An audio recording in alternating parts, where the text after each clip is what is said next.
Are you traveling this summer? If so, avoid wearing your valuables. The UAE's Ministry of Foreign Affairs posted a warning to Emiratis who are planning to travel to specific countries this summer due to a rise in theft. So the post reads as follows: due to the high numbers of thefts involving UAE nationals, Spain, Georgia, Italy, the UK, France, and Austria, MOFA advises Emirati travelers to exercise caution and vigilance. They break it down by saying to avoid wearing valuable items, i.e. if you've got a nice ring or a fancy watch, leave it at home. They also say keep your official documents secure at your place of residence, get your passport into that safe, and if you're booking cars and hotels, do it only through reputable global companies to avoid scams and fraud. MOFA also urges UAE nationals to follow travel guidelines specific to each destination. Register for the Tawajjudi service. Save the emergency contact number for the UAE nationals, which is 0097180024. If you need emergency help, the UAE is behind you.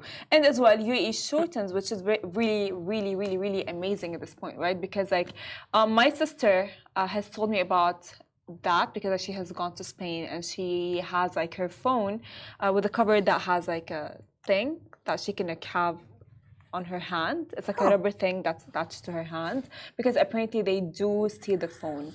And as well, my cousin in London has the same cover, because apparently that people walking through the motorcycles, they can just grab your phone. It's just, really common. You're on the side of the street, really common. It happens that the motorcyclists, the bicyclists will bypass you, swipe it from your hand. That's true. And, honestly, at this point, I think if you would travel and, go through such a thing, it would really ruin your travel. So just maybe if being careful, it's better to be safe than sorry. So.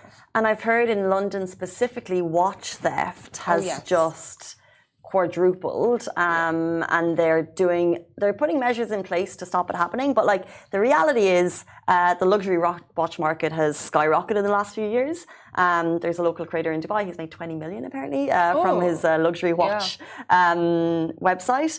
But people want to, have this status symbol. But the reality is, you're wearing on your arm someone's salary for a year, so you're potentially wearing a target. I've seen people doing with their rings. You can, people are buying fake rings to travel with. So if it gets stolen, it's fake. Nothing. Yeah, I know. I mean, at this point, my cousin in London has told me, someone tried to take her phone away from her, but because it was attached to her hand. That's really smart. I hadn't heard of that before. But yeah, you can get the cover. She got it online, and honestly, it's really good, and it's very it works for you if you're in countries like that. And my sister as well, she got the same cover, and whenever she goes out, she has a bag that's a cross bag, so that no one really takes anything from the bag, or no one just take the thing, just And the UAE did pinpoint specific countries where Emiratis have been targeted in the past. However, I think we are in a bubble here, in a bubble of safety, and we're so lucky. So I think it's whenever you leave the UAE, I would have my safety alarm on, or try to remember that okay, you can't save your table with the phone. True, yeah. You should have these cross-party things. It's all great safety things that we should remember. It is, and it's very hard, by the way, for us, because we live in the UAE, so we are so used to the safety. We are so used to having everything catered to us.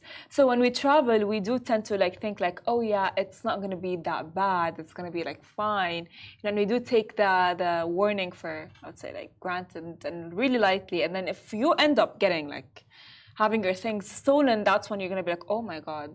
That's when, if you're an Emirati, you can use that emergency number.